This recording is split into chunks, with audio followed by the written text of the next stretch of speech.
El circo político del populismo. No existe ninguna duda de la abrumadora superioridad de la democracia como sistema de organización política frente a cualquier otra opción. Aristóteles escribió que la democracia surgió de la idea de que si los hombres son iguales en cualquier respecto, lo son en todos. Las alternativas que nos ofrece la historia, así como las que existen en muchos países, son lamentables e incluso terroríficas. El autoritarismo puede adquirir diferentes variantes y siempre existe el riesgo de que se instale en una democracia convirtiéndola en más formal que real. En este caso, como sucede en algunos países iberoamericanos, las leyes son utilizadas para perseguir a la oposición y provocar el exilio de sus líderes. La victoria electoral en los sistemas presidenciales se esgrime como título habilitante para ignorar a la minoría con la que la diferencia de votos es muy pequeña. La teoría de la separación de poderes hace tiempo que es más teórica que real. Una democracia perfecta es aquella en la que realmente existe. Hay numerosos aspectos que muestran que la evolución del constitucionalismo y la práctica política han conducido a consagrar una inquietante superioridad del poder ejecutivo. La concentración del ejercicio del poder sin respetar el espíritu constitucional, que es la expresión del poder constituyente, en base de la legitimidad del poder constituido, que tiene una vigencia temporal, es una grave enfermedad de la democracia. Otra es el populismo de cualquier signo. En ocasiones somos egocéntricos y creemos que es un mal de nuestro tiempo. Ni siquiera lo es de la edad contemporánea, sino que es una realidad desde la antigüedad. Croiset consideraba que el enemigo más temible de la democracia es la demagogia. Un populista es siempre un demagogo. La política es propicia para la demagogia, algo habitual en las elecciones, pero que afecta profundamente desde hace unos años a las democracias occidentales. Los estallidos sociales que se viven en Europa o el cuestionamiento del modelo tradicional de partidos son un síntoma del avance del populismo.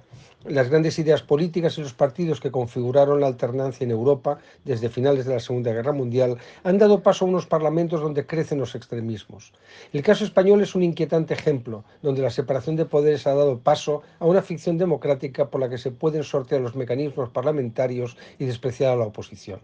Las elecciones son la base de una democracia, pero es muy preocupante cuando su resultado, que se convierte en un gobierno y una mayoría parlamentaria, se transforma en un instrumento para imponer sus ideas y medidas, excluyendo cualquier diálogo. Hace años que se utiliza el término rodillo parlamentario, pero ahora incluye a los enemigos de España y de la Constitución. No me refiero, por supuesto, al legítimo desarrollo de un programa electoral, sino al asalto de las instituciones, como ha sucedido con el Constitucional o la Fiscalía General del Estado, el abuso de los reales decretos ley o las cesiones a independentistas y filoetarras. La necesidad de constituir una mayoría parlamentaria de soporte al gobierno ha conducido al incumplimiento del programa y los compromisos electorales. Con una auténtica separación de poderes no se hubiera producido esta anomalía democrática. La administración y sus organismos han convertido algo que ya sucedía con gobiernos anteriores, en instrumentos al servicio de una mayoría parlamentaria. Esta colonización se ha extendido a la administración institucional, donde el concepto de mérito y capacidad para la designación de sus responsables es sustituido por el carné del partido o el más descarado amiguismo. No podemos hablar en propiedad de una administración independiente al servicio de la sociedad, que depende de un gobierno, sino de unos partidos que han tomado su control para que sea un instrumento dócil al servicio de la arbitrariedad y de sus intereses electorales. Theodore Roosevelt señaló que una gran democracia debe progresar o pronto dejará de ser, o grande o democracia. No hay riesgo de que dejemos de serlo, pero me temo que cada vez sea más pequeña. El crecimiento de los populismos es una consecuencia del descrédito que han sufrido los grandes partidos por sus errores e incumplimientos.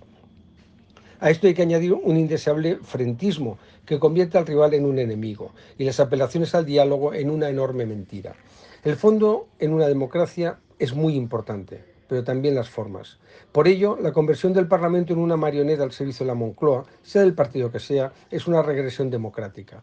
Nadie me podrá convencer de que el criterio de oportunidad política es suficiente para legitimar la vulneración sistemática del espíritu constitucional del Real Decreto Ley. Es la expresión de un inaceptable autoritarismo democrático.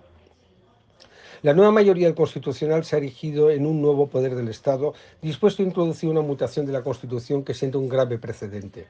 Las decisiones del Gobierno y sus aliados antisistema se convierten en constitucionales en base al uso alternativo del derecho y la legitimidad de la actual mayoría del poder constituido.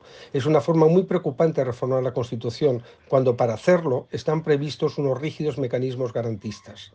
El populismo ha conducido a que el aparato del Estado esté al servicio de la campaña de reelección del presidente y que los viajes al exterior sean meros instrumentos propagandísticos. Las funcionarizaciones masivas o la quiebra del sistema de oposiciones para favorecer los ascensos de los afines, el abuso presupuestario, el populismo impositivo, las nacionalizaciones para incorporar votantes afines ideológicamente y tantas otras medidas son elementos inquietantes en una democracia tan importante como la española.